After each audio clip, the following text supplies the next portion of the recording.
Hello, bonjour à tous et bienvenue dans le Twitch live de l'ESD. Bienvenue sur la chaîne Twitch de l'ESD. On est ravis de vous retrouver. Bon, bien sûr, on est un peu peut-être moins ravis du deuxième confinement, mais ça nous donne toujours l'opportunité de venir vous rencontrer et échanger avec vous. Et ça, c'est plutôt hyper cool. Donc voilà, aujourd'hui, on va parler et réfléchir ensemble de l'orientation, votre orientation. Donc, si vous regardez ce live, on suppose que vous êtes encore au lycée, en terminale, que vous essayez de vous projeter dans le monde de demain, ou peut-être que vous avez déjà commencé des études qui ne vous plaisent pas forcément, ou qui sont peut-être un peu annulées ou en stand-by en ce moment. Donc, vous vous apprêtez peut-être à remettre en cause un peu tout ça. Et nous, on va essayer de vous aider à réfléchir et à prendre des décisions importantes. Voilà. Avec moi, pendant tout ce live Twitch, on aura Victoria qui va se présenter. Bonjour. Salut Victoria. Bonjour, moi c'est Victoria, je suis en troisième année à l'École supérieure du digital à Paris et je suis entrée en première année quand j'étais en décalé, pardon. En décalé. Bon voilà, et puis Ouais. ça presse d'entrée, voilà, c'est bien, efficacité maximum. Oui, donc on est à l'ESD, vous êtes sur la chaîne de l'ESD, ESD École supérieure du digital, donc on va forcément parler des études du digital. Voilà. Globalement, et ça c'est clair, le cheminement il est à peu près le même dans tous les secteurs d'études. Voilà, et il faut se poser toujours à peu près la même question et la démarche doit être à peu près toujours la même. Alors nous, certes, on va se focaliser sur le digital avec Victoria, mais la démarche, encore une fois, est toujours la même. Donc, rapidement, pour que ce soit à peu près clair pour tout le monde, c'est 4 parties principales pour se poser la question de l'orientation. La première partie, la plus importante, c'est le secteur d'études. Donc, il faut se poser des questions de base. Alors là, vous avez un petit pôle qui passe hein, pour savoir si vous êtes en seconde, en première, en terminale, en études supérieures ou perdu de recherche pour le moment. Donc ça, c'est la case qui reste. N'hésitez pas à répondre. J'insiste aussi, on est sur Twitch, hein, donc posez un maximum de questions. C'est quand même hyper important qu'on puisse y répondre. Il y a des spécialistes. Je salue Jérémy Dimiglio qui est avec nous et qui répondra aux questions directement dans le chat. Voilà, et puis on a toute l'équipe qui est là, donc je salue tout le monde, mais surtout n'hésitez pas à poser vos questions tout de suite. Je reprends le secteur d'études. Est-ce que le secteur d'études m'intéresse? Donc là, en l'occurrence, est-ce que les études dans le digital m'intéressent? Voilà. Et ça, c'est vraiment le plus important. Est-ce que je me projette dans ces études-là et surtout, est-ce que je me projette dans un avenir et donc avec les métiers euh, qui correspondent aux sorties de ces études-là. Ça, c'est hyper important que déjà vous commenciez à vous projeter sur le fait d'effectuer un métier. Et ça c'est vraiment en rapport avec le secteur d'études. Voilà. Et forcément, une fois que vous vous projetez pour ce métier-là, est-ce que c'est un job qui va me plaire et surtout, est-ce qu'il y a des débouchés? Parce qu'on a tous envie de faire un job de rêve d'en faire, mais s'il y a 2 offres par an et qu'il y a 600 personnes qui postulent, c'est un peu compliqué. Donc ça, il faut vraiment regarder en premier lieu ça. Ensuite, il y a le profil. Le profil des étudiants. Est-ce que j'ai le profil, moi, en tant que personne, pour faire ce type d'études? Est-ce que je suis plutôt très bon en maths? Est-ce que j'aime les choses carrées? Est-ce que je veux faire des études d'ingénieur? Est-ce que j'ai un profil? Voilà. D'abord, donc c'est-à-dire une envie et puis des appétences. Et après, est-ce que j'ai les compétences? Voilà. Et ça, les compétences, c'est vrai que c'est compliqué de se le dire au lycée, on le sait. Hein. C'est difficile de vous demander de choisir ça, mais est-ce que j'ai déjà des compétences que je peux mettre à profit? Voilà. Donc, est-ce que j'ai les compétences? Est-ce que j'ai envie que ces compétences soient mises à profit? Ça, c'est hyper important. Après, la troisième chose, c'est est-ce que les formations correspondent? Est-ce qu'il y a des formations disponibles qui peuvent me convenir et comment les choisir? Et ça, on va essayer de vous aider aujourd'hui beaucoup là-dessus. Et puis, la quatrième chose, c'est voilà, comment je vais déjà mettre en place ma stratégie d'orientation pour pouvoir mettre le plus de chances de mon côté. Voilà. Donc, je récapitule rapidement les 4 étapes. Je regarde le secteur et les débouchés. Donc, je me projette, études métiers. Je regarde les conditions d'admission et le profil déjà des étudiants. Est-ce que je suis éligible? Est-ce que je corresponds? Je regarde les différentes formations possibles. Donc, quelle formation répond au maximum de critères qui me plaisent? Et enfin, je planifie ma stratégie Parcoursup, voilà, ou des fois peut-être économie aussi, et comment je m'assure d'être au bon endroit et au bon moment. Donc ça c'est vraiment les 4 choses un peu différentes. on a le droit de se tromper, on a le droit de faire des choses. Voilà. Donc, je vois qu'il y a pas mal de gens qui sont, tout le monde est en études supérieures ou en terminale. Donc, c'est parfait. Et bienvenue à vous. Voilà. Donc, posez vos questions, s'il vous plaît. Comme ça, on pourra y répondre en direct. On a parlé d'orientation, Victoria. Mmh. On a parlé voilà, de projection, de stratégie, de Parcoursup. Raconte-nous un peu, toi, comment tu es arrivé à l'ESD, parce que il me semble que tu n'es pas arrivé. Oui, j'ai eu un parcours un peu différent, je pense.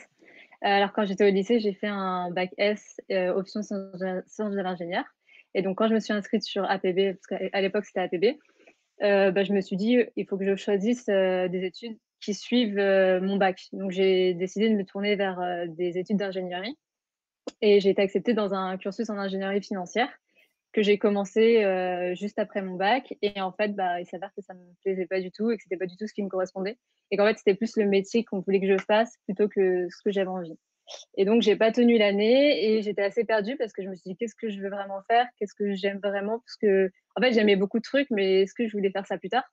Et donc j'avais besoin d'aide parce que toute seule, j'ai l'impression que j'allais pas trouver et donc j'ai demandé à ma tante de m'aider et on s'est posé, elle m'a aidée à trouver en fait ce que j'aimais vraiment, qu'est-ce que j'aimais faire dans la vie de tous les jours, que je pouvais rallier à ma vie professionnelle et grâce à, une connaissance à elle, qui avait fait, l'école supérieure, enfin l'ESP, il m'a dit qu'il y avait l'ESD qui avait été créé il y a pas longtemps, par rapport, au digital et que si, ça m'intéressait, je pouvais aller faire les portes ouvertes et en plus, j'ai vu qu'ils faisaient des rentrées décalées.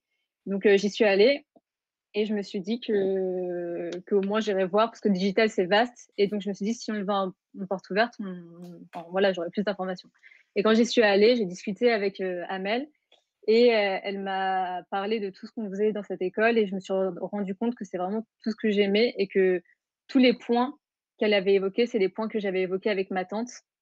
Et en fait, je suis donc rentrée en première année en décalé en janvier et c'est là où je me suis rendu compte que c'était vraiment, ce qui me plaisait et donc j'ai bien fait de rater une année, même si, c'est une année ratée, bah, ça m'a conduit, là où je suis maintenant et je regrette pas. Bah, c'est assez cool. Puis c'est vrai qu'on voit ton parcours, ça répond bien aux critères. Alors, on va revenir un peu de toute façon sur ton parcours, puis tu vas essayer de nous donner plein Ouais. de conseils. Je vois qu'il y a pas mal de terminales.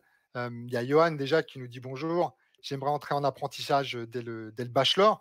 Alors, l'apprentissage, et on reviendra un peu sur l'insertion Mmh. professionnelle. Rapidement, nous, et ça, il y a beaucoup d'écoles. Le B1, on a un stage, et tu vas nous en parler un petit peu plus après. Stage en B1 de 2 mois, à peu près, un peu plus de 2 mois, Ouais, c'est ça. stage alterné, stage full-time 6 mois en B2 et en B3, là, on est vraiment en apprentissage, en alternance, donc Ouais. en apprentissage ou en parcours pro. Mais on va revenir effectivement sur ton parcours. Mais c'est vrai que regarder le secteur d'études et se poser les bonnes questions, la vraie complexité, elle est que on fait des études, souvent, on a une pression sociale et familiale qui nous dit: «Fais des études, va sur un bac plutôt S». Alors maintenant, on verra qu'il y a plus de S, mais que forcément, il y a des options, on en parlera peut-être tout à l'heure. Va sur un bac, fais des études pour qui vont t'ouvrir le maximum de portes et c'est C'est ça, souvent ouais. ça et après finalement, on a des études avec des métiers, pointus. On s'oriente vers ces métiers-là pour faire plaisir aussi, Mmh. à son entourage et puis parce qu'on se dit: «Bah, j'ai acquis des compétences, finalement, est-ce que j'ai pas à les mettre à profit?» Après la question qu'on doit se poser, c'est: «Est-ce qu'on va les mettre à profit toute notre vie?» Est-ce que ça va pas être une pression supplémentaire? Donc là, c'est vraiment important et le secteur d'études, j'insiste beaucoup là-dessus parce que ça va être relativement, déterminant. Nous, par exemple, en bachelor 1 et je pense que tu pourras en parler, on a plein de gens qui viennent d'horizons, totalement différents. Il y a beaucoup de gens qui ont commencé des années, heu dans le public, notamment issus de Parcoursup et qui reviennent en B1 après pour revenir un peu plus tard. Moi, je dirais, et ça, on en a un peu discuté, et tu me diras un peu ce que tu en penses. Je pense qu'on n'a pas perdu une année. Je pense que tu n'as pas perdu une année. Non, Je pense que tu as appris des choses, tu as vu des choses, ça a éclairci beaucoup de choses chez toi. Et je pense ça fait qu'après, partie des expériences, quoi. ouais. Mmh. Et je pense justement, je pense que tu un peu dans le brouillard quand même. Exactement, ouais. Tu as suivi et du coup, voilà et je pense et après tu dis-moi ce que tu en penses toi, mais le digital, le secteur du digital, le secteur du numérique, c'est pareil, tu es venu dans ce secteur-là en te disant: «Bon, le digital, c'est extrêmement large». On a Ouais. souvent, une vision très large. Toi, c'était quoi ta vision du digital? Heu moi, c'était assez large dans le sens où, au début, je me suis dit: «Bah, c'est travailler dans le digital, c'est travailler sur les réseaux sociaux, travailler sur internet». Mais après, je me suis dit: «Est-ce que c'est lié à l'informatique aussi?» Parce que souvent, on lit digital et informatique, tout ce qui est branchement et moi, ce que j'aimais de base, c'était vraiment, les réseaux sociaux. J'aimais la mode, la déco, le design et je me suis dit: «Design, c'est forcément lié au digital, c'est par rapport au site web» et je me suis dit: «De toute façon, en allant voir, les portes ouvertes, je serai plus éclairée et ça coûte rien». Ouais Et finalement, et j'ai des surprises. même sur ton parcours, tu verras que finalement tu continues de le définir et moi j'insiste là-dessus, c'est important je pense, les études en digital aussi, et on va parler métier après parce que c'est extrêmement important, mais les études dans le digital, ça vous permet aussi de gagner du temps parce que comme on vous forme à des métiers qui sont extrêmement larges, sur la première année, on va vous former sur, vraiment beaucoup de choses. Vous allez pouvoir affiner votre vision digitale. Si vous êtes un peu plus créa, si vous êtes un peu plus technique, si vous êtes un peu plus stratégique, si vous aimez les médias sociaux, si vous êtes plutôt application, etc. Donc il y a beaucoup de choses. Donc ça vous permet aussi de vous acheter pas mal de temps. Et toi, c'est pareil. Je pense que tu as défini un peu euh, tes débouchés. Et c'est pas aujourd'hui, c'est pas les mêmes que quand tu étais en B1, je suppose. Ouais, pas du tout. Je savais même pas, en fait, qu'il y avait ce genre de métrique quand j'étais en B1. Donc que maintenant je connais et qui m'intéresse. Très bien. Et du Mmh. coup, avant que je rentre sur les métiers, sur les débouchés, tu as déjà, toi, une idée? Donc là, tu es en alternance, tu as une idée Ouais. déjà un peu plus précise de ce que tu veux faire aujourd'hui? Ouais, maintenant, bah, enfin, je sais que je veux plus me tourner vers, le côté design, web design, UX, UI, que par exemple sur le code. D'accord.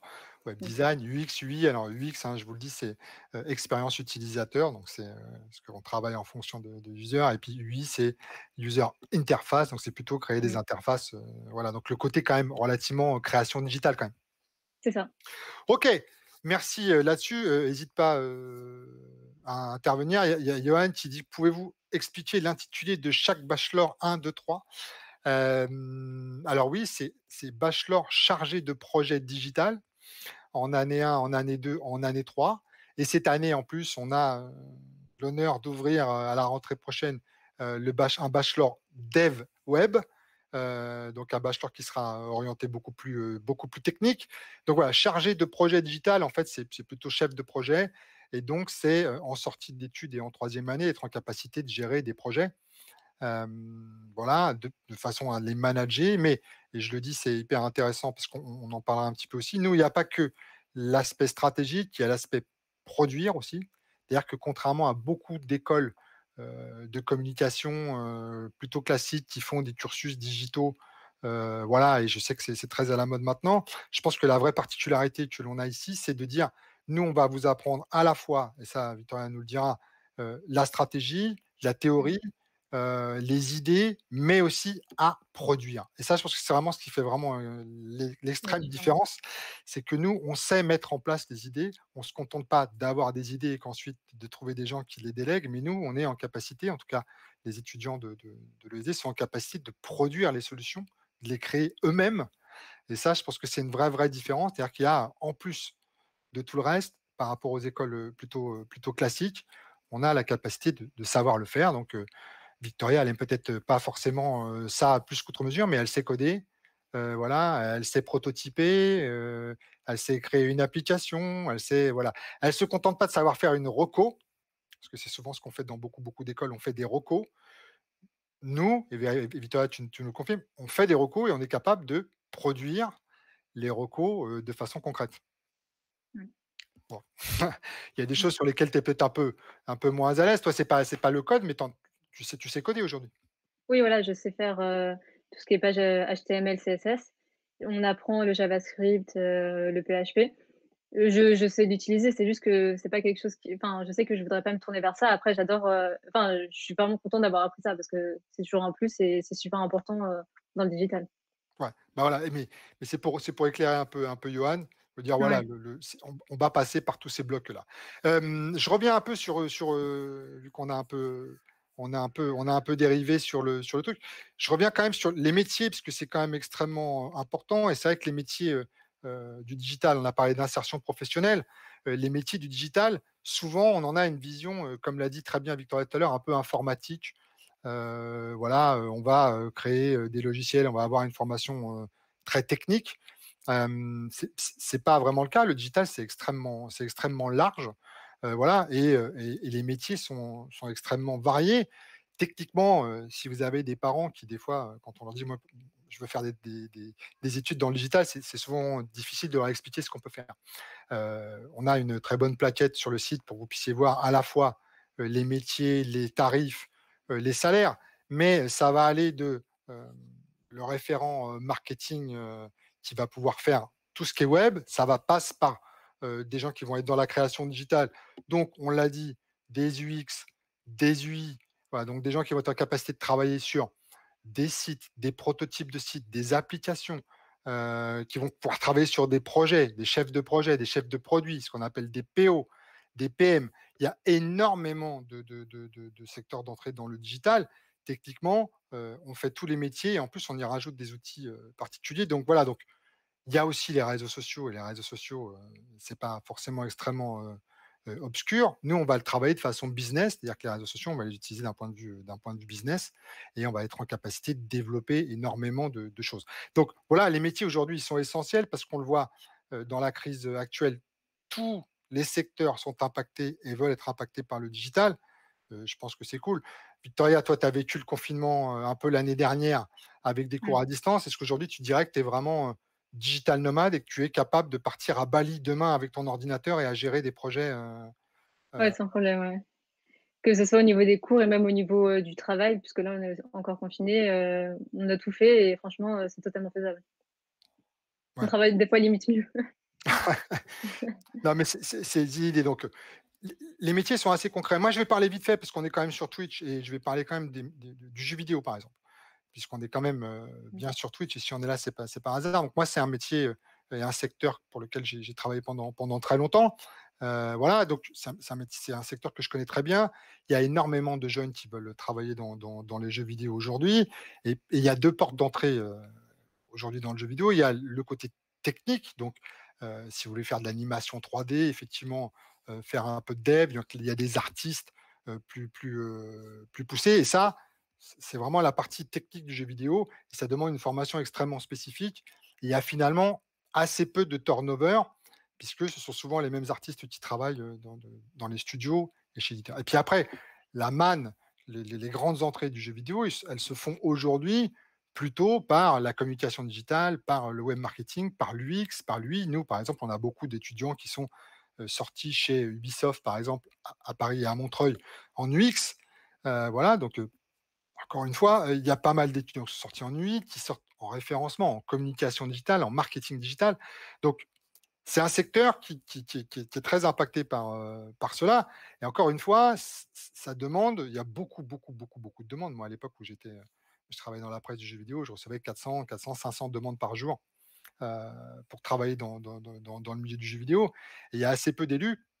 Mais l'idée, c'est que par le digital, c'est aujourd'hui la meilleure porte d'entrée et on le voit puisqu'on a à la fois des studios, que ce soit à Paris, Bordeaux qui est devenu aussi, extrêmement important, un pôle important du développement du jeu vidéo là-bas. Donc on a beaucoup de gens qui viennent par les métiers du digital, voilà et bizarrement, souvent, c'est pas par le jeu, voilà. Si vous avez l'impression que vous allez pouvoir devenir e-sportif, je vous souhaite beaucoup de chance parce que vous avez une chance sur à peu près 100 millions, vous avez plus de chances de devenir footballeur professionnel en première division. Mais voilà, donc, et j'insiste là-dessus, les secteurs du digital, ça impacte tout le monde. On a des étudiants qui sont à la fois chez LVMH, chez Chanel, qui sont chez Ubisoft, qui sont dans des endroits techniques, etc. Donc ça, les métiers, c'est hyper important que vous puissiez. Voilà, là, vous voyez le bord des anciens de chez nous qui sont un peu partout, à la fois dans des startups, à la fois dans des grands groupes chez BNP, voilà, donc ça, c'est vraiment, hyper important et je vois le pôle qui dit: «Est-ce que vous avez une idée du métier que vous voulez faire?»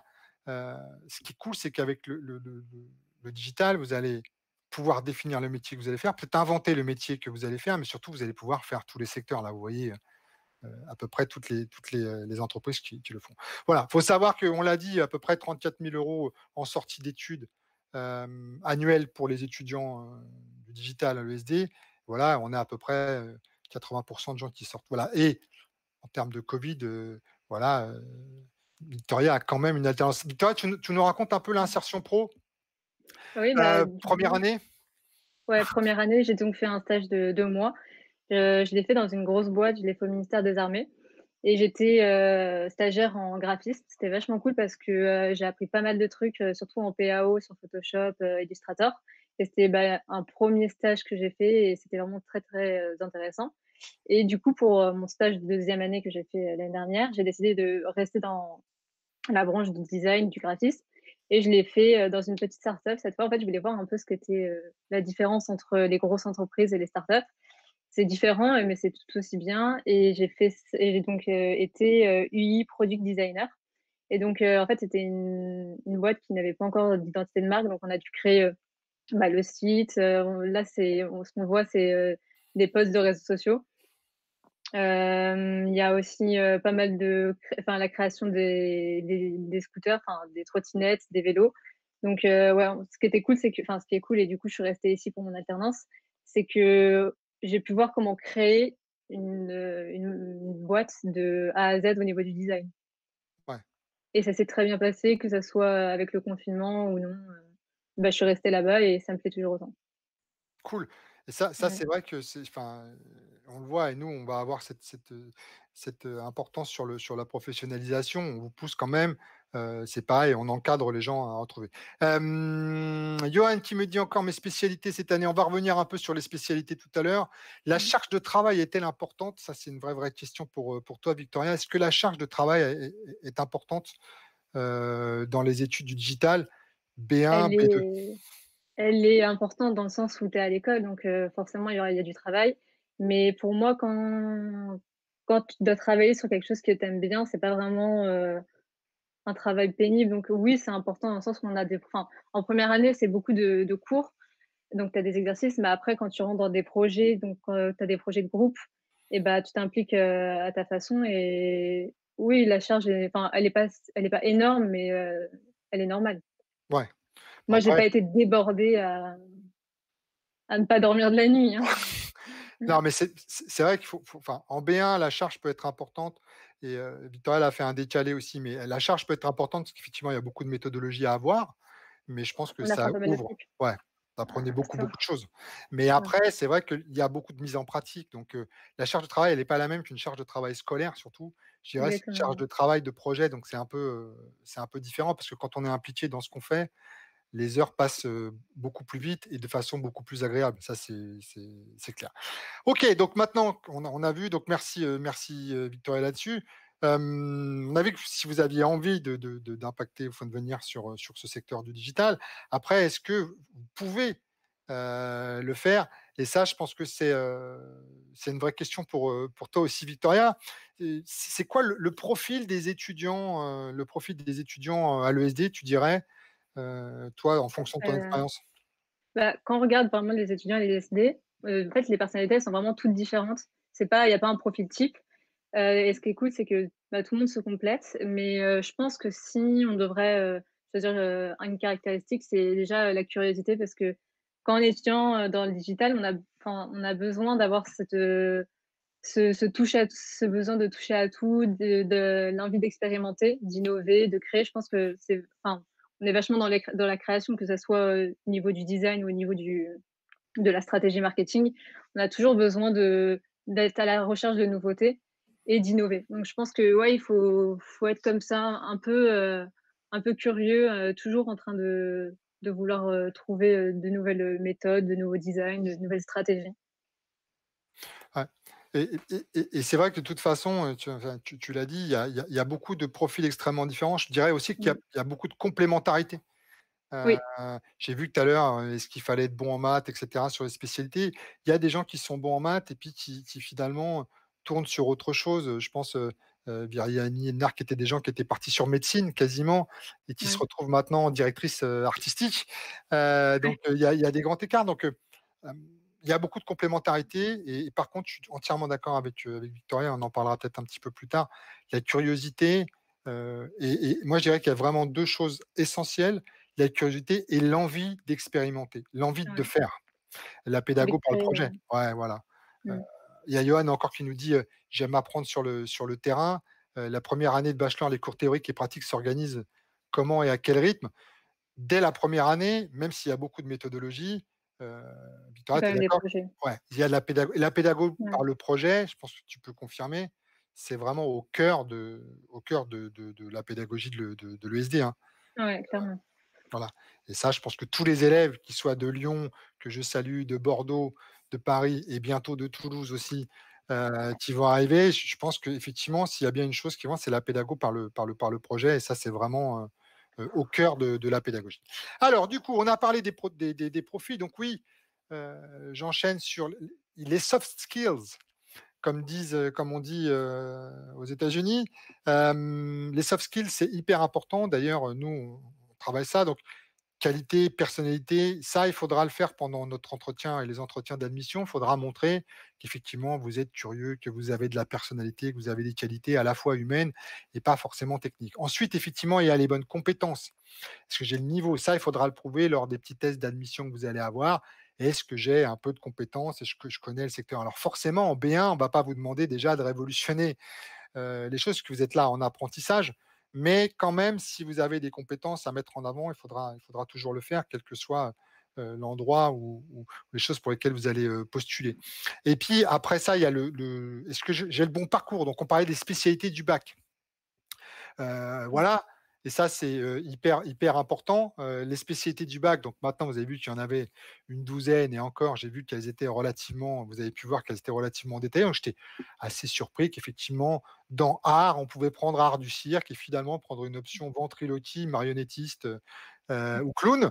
Je pense que, mais même ça, pour nous, c'est quand même, je pense que ça pourrait être intéressant, puisque Victoria, tu le confirmes, il y a beaucoup de prises de parole, il y a Ouais, beaucoup d'oral. Le fait d'être en capacité de pouvoir animer les présentations aussi, c'est important. ouais, c'est Voilà, super donc, important. donc je pense qu'effectivement, voilà, ça c'est important. Sur le point, la personnalité, pour revenir là-dessus, il faut être en capacité de détailler ce que vous êtes. Voilà, je pense que ça c'est hyper important, la personnalité que vous avez. Nous, c'est ce qu'on va vraiment valoriser, ce que vous faites à côté. Si vous avez des projets personnels, si vous avez des amis, est-ce que vous êtes organisé, comment ça se passe. On a besoin de vous connaître de façon humaine et personnelle. Et ça, c'est vraiment hyper important, parce que les entreprises aujourd'hui, elles vont rechercher des personnalités, et nous, à l'école et dans les entretiens d'admission, ce qu'on va mettre en avant, ce qu'on va privilégier, c'est ce rapport humain. En fait, il faut que vous vous sentiez extrêmement bien dans l'école et que l'école se sente extrêmement bien avec qui vous êtes. Si vous êtes sur une personnalité qui n'est pas la vraie, ou qui est un peu, il faut pas insister, il faut se sentir bien. Et les soft skills, c'est très, très, très important aujourd'hui pour nous, puisque dans notre volonté d'être professionnalisant, et Victoria le dira, parce que Victoria, elle est cool, là, elle est sympa, c'est le live, mais Victoria, elle a un vrai caractère, elle a une vraie personnalité. Et ça, c'est aussi ce qu'on aime. Tu confirmes, Victoria? Ouais, c'est vrai, ouais. Je confirme. Elle peut monter dans les tours.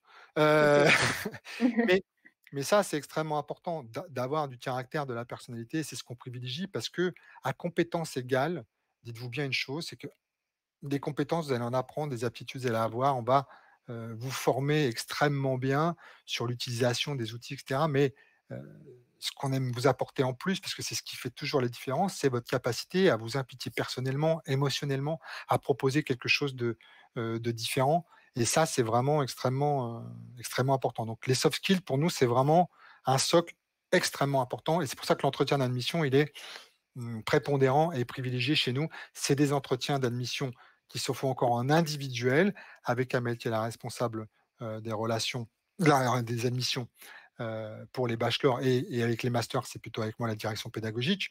Mais voilà, c'est vraiment quelque chose d'important. Et vous verrez, c'est pas des entretiens classiques, c'est des entretiens un peu animés et vraiment humains.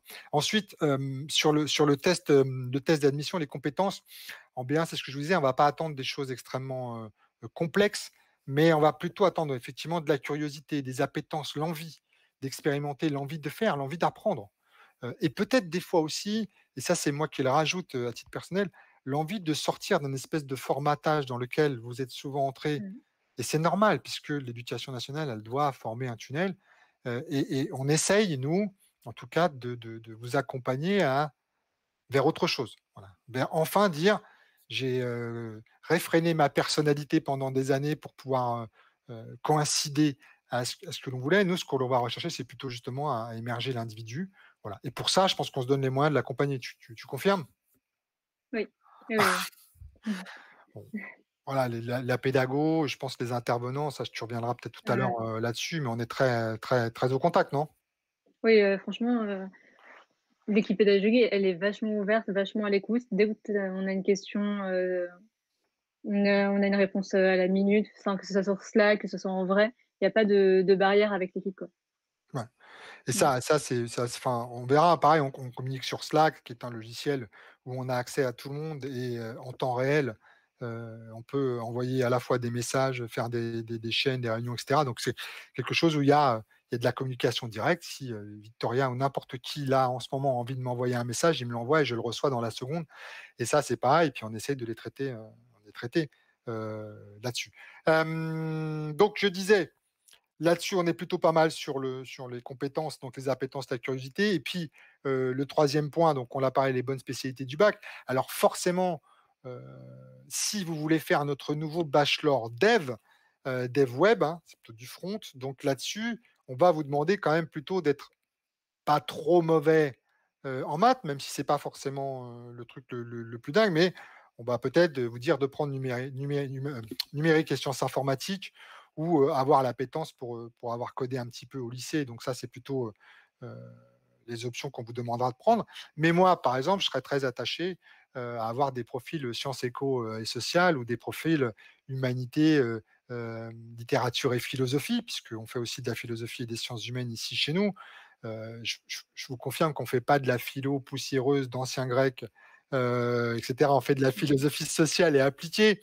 Vous verrez que les exercices de philosophie, que moi j'enseigne particulièrement à l'ESD Paris, c'est quand même des fois assez funky, où on se fait même des speed dating philosophiques dans la classe où, voilà, il y a des choses assez originales.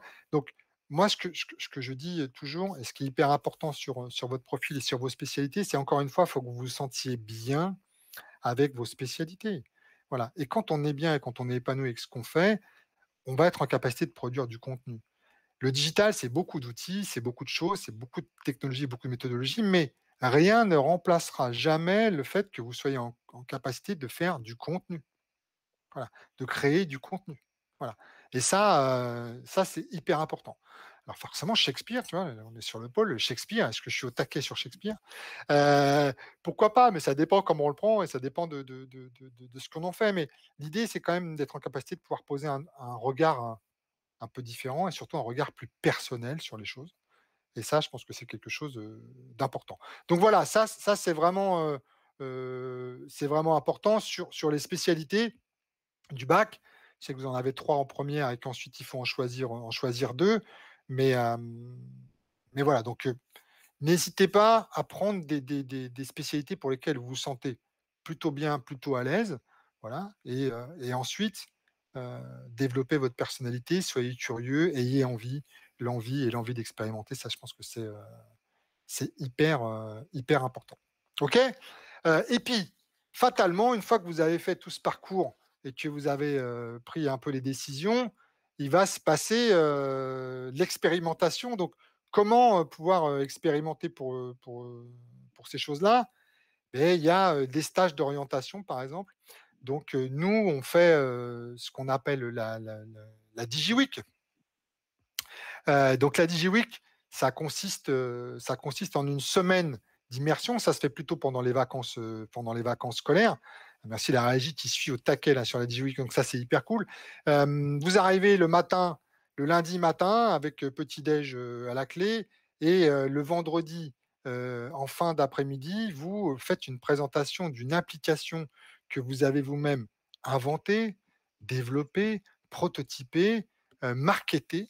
Et vous faites une présentation, bah, devant, à la fois du public, vos proches, vos parents, vos copains, vos amis, de tout ce que vous avez pu faire pendant cette semaine. Ça nous permet et ça c'est hyper important, ça vous permet de valider tout ça.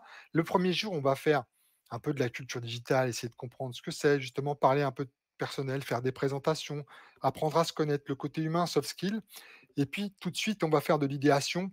Donc on va mettre en pratique, trouver une idée d'application. Même si vous n'en avez pas, vous allez en trouver une le lundi et vous allez la mettre en place. Le mardi, vous allez la prototyper, c'est-à-dire que vous allez commencer à faire un peu, le design, le visuel, la charte, peut-être un logo.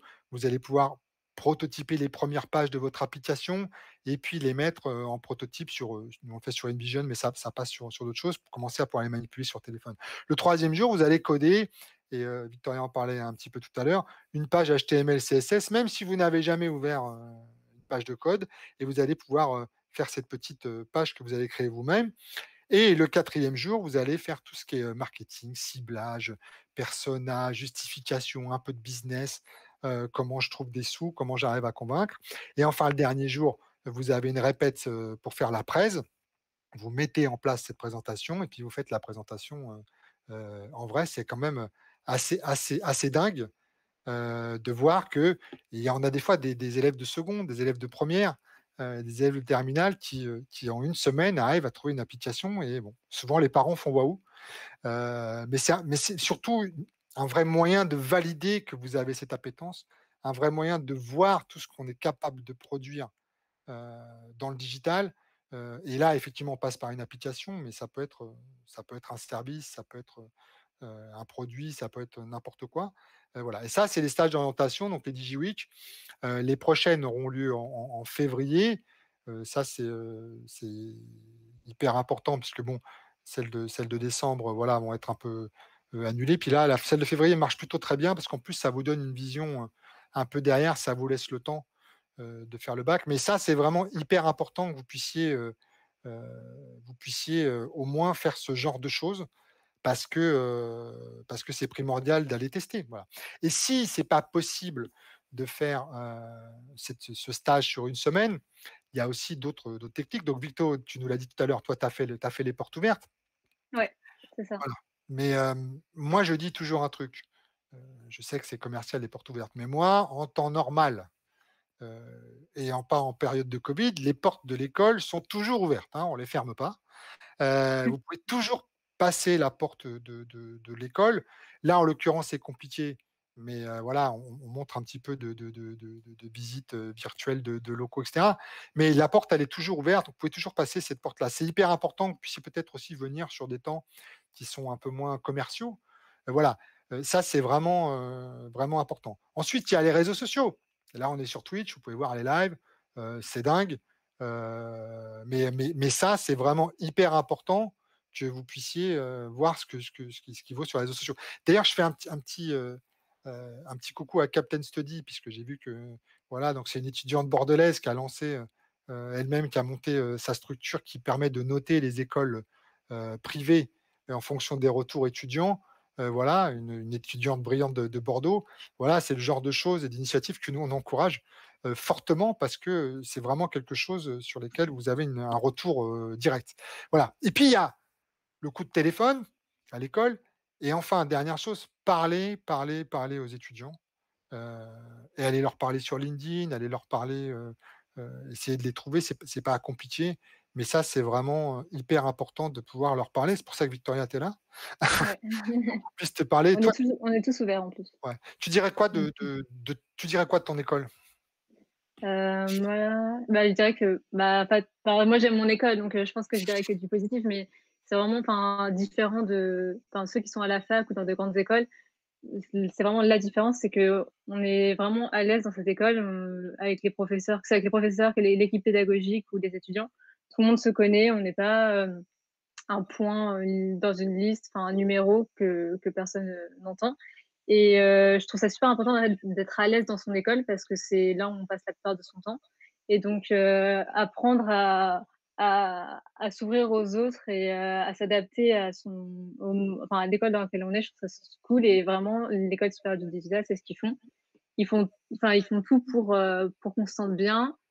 En plus, par exemple, les profs, enfin, qui sont pas des profs, qui sont des intervenants, professionnels, donc qui nous transmettent leur passion, ils sont vraiment là pour nous apprendre enfin, ce qu'ils font et pas enfin, c'est pas comme au lycée où on est là à faire des cours de maths avec un prof qui peut-être en a un peu marre. Donc ouais, franchement, c'est le plus de l'école, je pense. Cool. On voit les locaux là en plus. Alors, j'annonce que le samedi prochain, le 21, il y aura des visites virtuelles.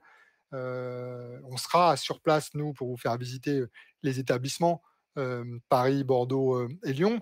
Donc voilà, c'est hyper cool. Là, vous pouvez voir dans la vidéo, les locaux sont quand même et je pense dans les 3 campus plutôt choisis. Ils sont pas choisis par hasard, hein, c'est vraiment des locaux inspirants. Je pense que c'est hyper important et le 28, donc le samedi d'après, il y aura la possibilité hem, de venir pour faire des entretiens d'admission. Voilà, ça c'est hyper important.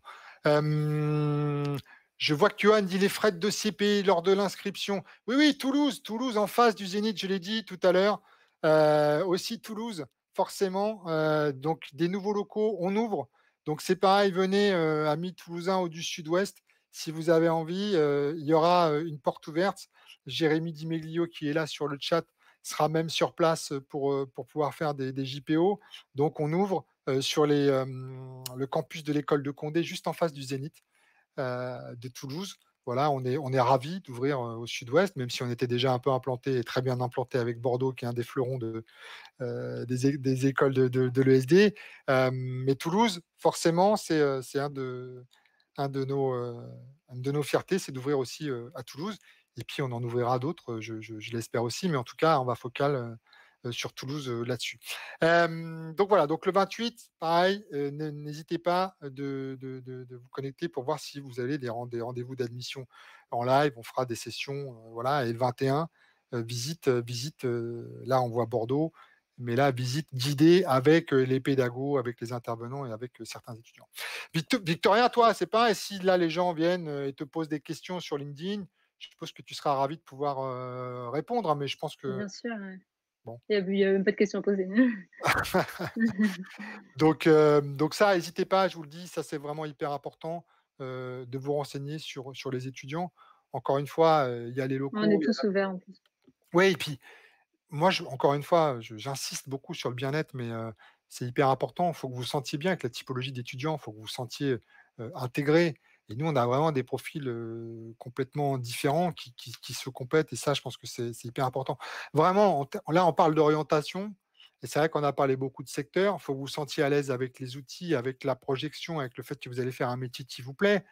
Ce qui est cool, c'est que dans le digital, on ne forme pas un métier, mais à des centaines de métiers. Et vous allez pouvoir, au fur et à mesure, euh, continuer d'aiguiser euh, votre vision, voilà, et de faire des choses. Et puis, ce qui est génial, c'est que même si vous spécialisez dans une chose, vu que vous aurez un socle extrêmement fort, vous pourrez peut-être un jour dire, ben, j'arrête ça et puis je m'oriente vers une autre spécialisation.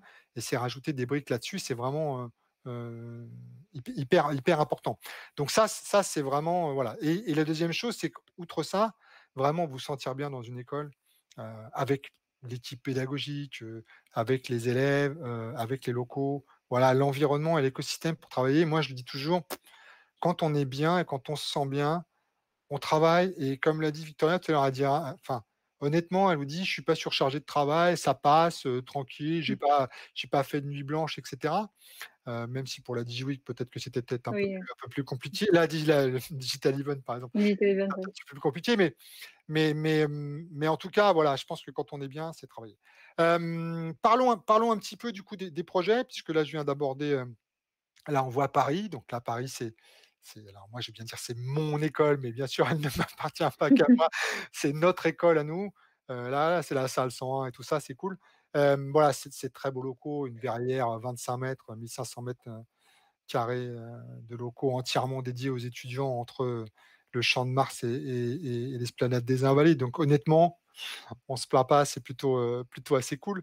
Mais on parlait de pédagogie par le projet. Moi, je voudrais qu'on aborde le projet un peu foudingue que l'on a à l'école supérieure, dans les écoles supérieures digitales, c'est le projet du Digital Event Mmh. et de la Diginet. Est-ce que tu peux nous raconter un petit peu, Victorin, ce que c'est que ce projet Ouais. de malade? C'est un projet que tout le monde attend, je pense, parce qu'en fait, c'est vraiment tous les étudiants qui sont réunis sur 2 semaines et donc il y a tous les niveaux, que ce soit du bachelor 1 au master 2 et on est tous on est tous dispersés, dans plusieurs groupes où on fait des ateliers sur, des projets. Par exemple, moi, l'année dernière, je l'ai fait et j'étais, dans la team escape game. Donc on a donc créé un escape game de A à Z et ce que je trouve enfin, le plus intéressant dans tout ça, c'est que déjà, bah, on rencontre beaucoup de personnes et en plus, on se complète puisqu'on a tous des niveaux différents, on est tous dans des branches différentes. Il y en a qui sont dans des masters stratégie, il y en a qui sont en UX, il y en a qui sont super bons en code. Et grâce à ça, on peut vraiment, enfin, on a vraiment créé des trucs qui sont, bah, qu'on pensait pas du tout réalisables en si peu de temps. Et même le soir, enfin, la soirée qui est consacrée à ça, on peut tester tous les ateliers. Il y a même des vidéos. Enfin, il y avait un groupe vidéo qui a filmé tout ça. Ils ont fait une vidéo de. Moi, j'adore cette vidéo, une vidéo de fou. Et du coup, en fait, ça crée plein de souvenirs et en plus, on taffe beaucoup. Donc, on en apprend sans s'en rendre compte. C'est assez dingue, hein. C'est vrai que tu as raison, c'est les B1 et Mm. les M2 qui sont mélangés. Donc là, on a cité l'Escape Game et d'ailleurs, c'était assez dingue parce que l'année dernière, ils l'ont fait au mois de janvier et ils ont Ouais. fait un Escape Game sur un virus, mais c'est véridique, hein, sur un virus, qui allait contaminer. Il fallait empêcher le virus de se propager pour contaminer le monde et du coup, On heu, avait su. ah ouais, non, non, vous avez été franchement, c'était incroyable. Mais bon, il y a de l'hologramme, il y a du vidéo mapping, donc ça qui est Ouais. créé from scratch.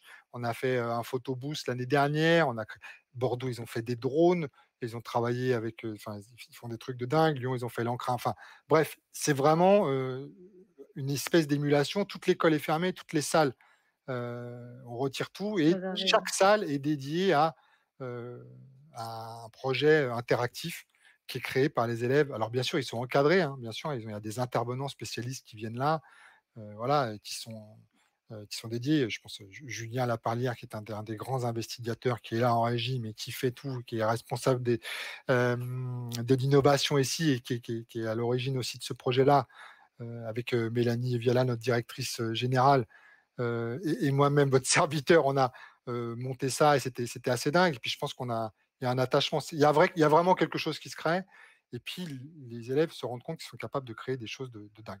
Ça, c'est vraiment notre petit truc interne. À côté de ça, on a beaucoup de projets aussi avec, des clients réels. mmh. Voilà, bon, je pense on a travaillé l'année dernière avec Adidas sur le marathon, on a travaillé avec Accor sur les chambres du futur, on a travaillé avec, plein, plein, plein de choses différentes. Encore cette année, on travaille, avec beaucoup de partenaires et c'est des projets réels et ça, c'est vraiment très professionnalisant et ça, c'est dès le B1, le B2. Heu, on commence déjà à travailler avec des choses, réelles et ça, je pense que c'est aussi, quelque chose qui soude les élèves et qui permet de faire de la vraie pédagogie par le projet et pas que du théorique pur et dur. Là, il y a de la vraie mise en pratique, il y a un vrai impact des étudiants sur ces projets-là. Voilà, on va passer quand même un peu à la dernière étape, c'est la stratégie d'orientation, puisque ça, c'est quand même quelque chose qui va vous intéresser. Alors attends, j'ai quelques questions.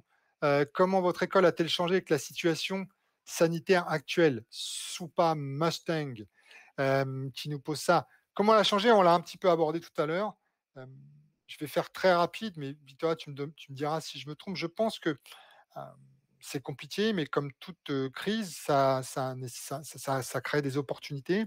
L'opportunité, je pense qu'aujourd'hui, même si les étudiants, le vivent pas forcément hyper bien d'être confinés, je pense que ça sera une véritable force, Mmh. puissance pour eux parce que vous allez être et ils seront les premiers et la première génération à être formés en full distance, en digital nomade, Ouais. pur et dur. Et donc ça va être extrêmement précieux parce que si on fait un peu de vision à moyen terme, est-ce que les entreprises vont continuer à payer des locaux hors de prix, pour, risquer d'avoir, des pandémies? Ou est-ce qu'ils vont plutôt aller chercher des gens, des chargés de projet, des chefs de projet, des travailleurs qui sont en capacité de travailler en totale autonomie, d'être extrêmement productifs et d'utiliser tous les outils digitaux à leur disposition pour justement, travailler à distance? Et ça, je pense que voilà, ce que disais Victoria, je pense que si tu as surmonté, heu, un confinement, plus un deuxième confinement, à travailler dans ta chambre avec ta connexion, et à monter des projets et à faire les choses, je pense que tu peux tout surmonter, on est d'accord? Ouais, c'est ça, ouais.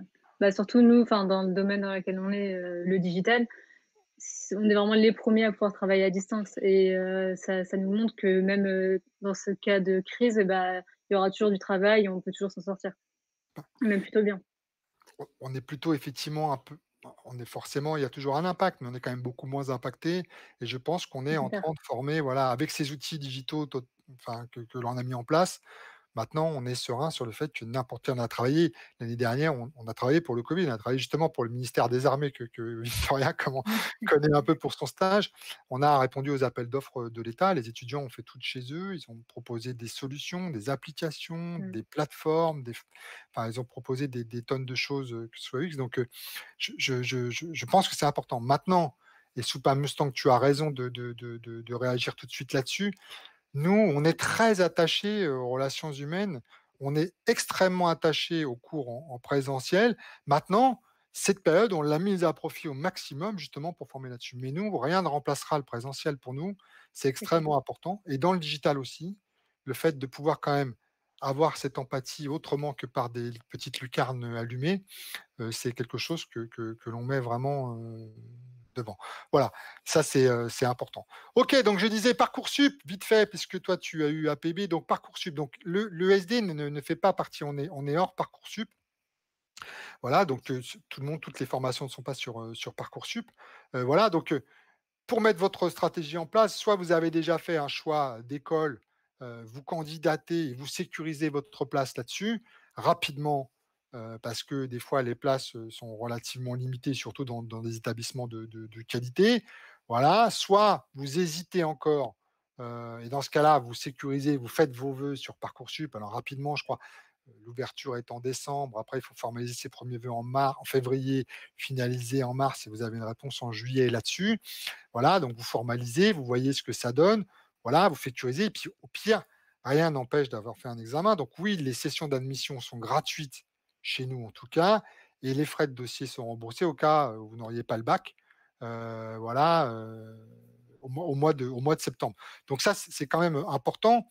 Parcoursup, on le sait, et Victoria étant un très bon exemple, il y a beaucoup de gens qui n'ont pas ce qu'ils veulent ou qui voient que ce qu'ils ont choisi finalement, ça ne convient pas. Plus de la moitié des étudiants de l'ESD qui sont en première année de bachelor sont dans ce cas-là et reviennent, là-dessus, voilà. Et donc j'en profite pour là-dessus et un peu conclure là-dessus. On a aussi la rentrée décalée qui aura lieu le 16 février chez nous, donc avec une bonne motivation pour, savoir que ce sera une rentrée en présentiel. Le B1 décalé, raconte-nous, puisque c'est ce que tu as fait. Toi, tu étais Mmh. rentré fin janvier à l'époque, parce qu'on a décalé un petit peu C'est ça. cette année. Raconte-nous un petit peu les avantages et ce que c'est que le B1 décalé? Du coup, ouais, le bien décalé, c'est donc, 1 semestre, en fait, c'est 2 semestres qu'on fait en un. Et donc, c'est un programme qui a été, fait, pour un semestre, mais sincèrement, c'est en fait, ce qui est l'avantage dans cette rentrée décalée, c'est qu'on est beaucoup moins que dans une classe normale. Nous, par exemple, on était 5 et au début, on se dit: «C'est un peu bizarre d'être 5 dans une classe», mais finalement, c'est un énorme avantage, je pense, parce que nos professeurs, les intervenants, ils sont vachement plus, présents pour les élèves. Ils passent plus de temps si on a par exemple, vu qu'on arrivait, on connaissait pas, bah, par exemple le code, les profs de code, ils étaient plus enfin le prof de code était plus là à nous expliquer, pourquoi ça marchait pas et tout.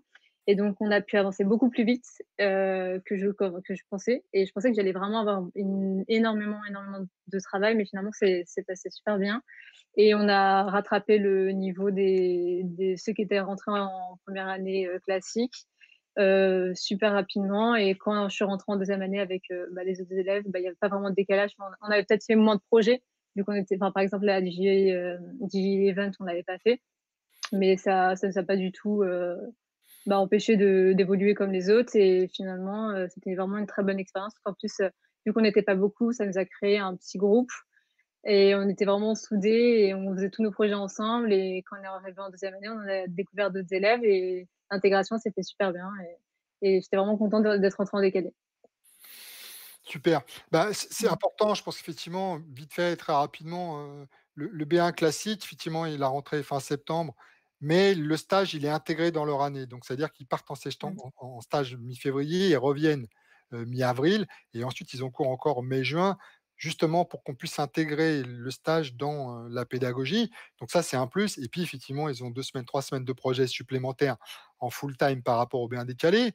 Ils ont un peu plus d'heures sur les matières, mais par contre, ce qui est vrai, c'est que le bien décalé rattrape de façon mécanique tous les aspects techniques, puisque ils sont accompagnés de façon beaucoup plus individuelle, vu que les promos sont beaucoup plus petites, comme tu disais très bien, Victoria. Donc du coup, vraiment, il y a cette partie technique et puis du coup aussi, il y a une vraie cohésion de groupe qui fait que quand ça travaille en travail de groupe, on avance des fois aussi un peu plus vite que des fois quand on expérimente différemment là-dessus. Donc ça c'est vraiment quelque chose d'important. Voilà un peu sur ce que j'avais à dire. Est-ce qu'on a encore des questions? Faut-il des bases informatiques pour rentrer dans cette école? C'est Jus Olympus qui nous, dit ça. Mmh. Non, pas du tout. Si tu en as, c'est très bien, mais tu peux très bien rentrer sans aucune base, informatique, ni sans aucune base créative. Je ne sais pas si tu étais là au début, mais l'idée, c'est vraiment d'avoir cette envie d'expérimenter, cette curiosité, de vouloir essayer, de tenter les choses, voilà. Par contre, oui, on va t'apprendre ces bases-là, et il faudra, les avoir acquises en fin d'année, mais on se réserve le droit d'avoir une pédagogie innovante, là-dessus, heu, pour que tu sois en capacité de pouvoir le faire. Mais non, encore une fois, de la hauteur, des idées, de la personnalité, de la curiosité et surtout l'envie d'expérimenter et l'envie d'apprendre et l'envie de vivre une expérience, à la fois humaine, et personnelle intense, que je pense que ça, c'est quand même extrêmement important. Plus que voilà, c'est vrai que si, l'envie, c'est de se planquer au fond et de ricaner, Mmh. bon, bah, C'est vrai. c'est pas Mmh. c'est pas dans le mood de choses. Cool, il y a pas mal de questions que je vais prendre. Alors, faut-il les bases informatiques? On l'a fait. Le cycle intensif, admission bac+2 est-il proposé en alternance? Non, c'est un cycle intensif, donc c'est de l'initial. C'est pour les gens qui n'ont aucune notion ou très peu de notions dans le digital et qui ont déjà fait 2 ans, donc par exemple un DUG, un LEA, quelque chose qui n'a rien à voir et qui veulent se remettre à niveau sur toutes les bases du digital. Donc c'est de l'initial. Voilà. Par contre, ce qui est intéressant, c'est que l'initial en bachelor 3 à cycle intensif débouche quand même sur un titre RNCP. J'insiste aussi, puisque je ne l'ai peut-être pas dit tout à l'heure, quand vous regardez les écoles, il faut voir si elles ont un titre RNCP, c'est très important. Pareil, si elles ont des relations entreprises, si vous avez un vrai accompagnement dans la recherche de stage et contrat pro. Tu peux nous dire un petit mot d'Anicia, Bouabdallah qui gère ça chez nous, Victo? Ouais, bah, Nidia, c'est elle qui s'occupe donc de la recherche de stage et d'alternance et elle gère ça super bien. Enfin, moi, je sais que pendant le covid, on devait chercher un stage et une alternance et elle était là, enfin, elle s'occupe en plus, de par rapport à notre CV, par rapport à nos lettres de motivation, elle nous donne des conseils et elle est super présente et super, réactive et franchement, elle fait un très, très bon taf. Top, merci, vite fait. Je vais continuer à répondre aux questions. Oui, tu peux.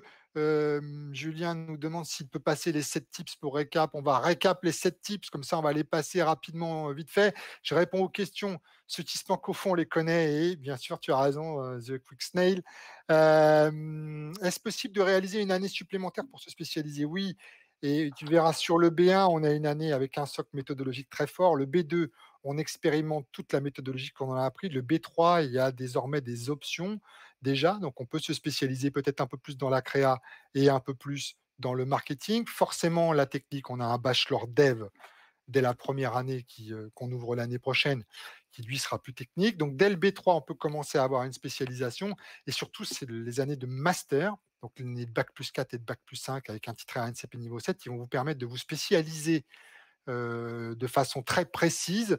Et nous, on propose beaucoup de spécialisations. L'expert en stratégie qui est orienté market, le data marketing qui est orienté plutôt data, mais avec une vision analyse, le UX, donc user experience, expérience utilisateur, qui est à la fois dans le design et un peu dans la strate utilisateur, et le master création digitale, qui en plus de faire de l'UI, fait du design system, fait un peu de créatech, etc.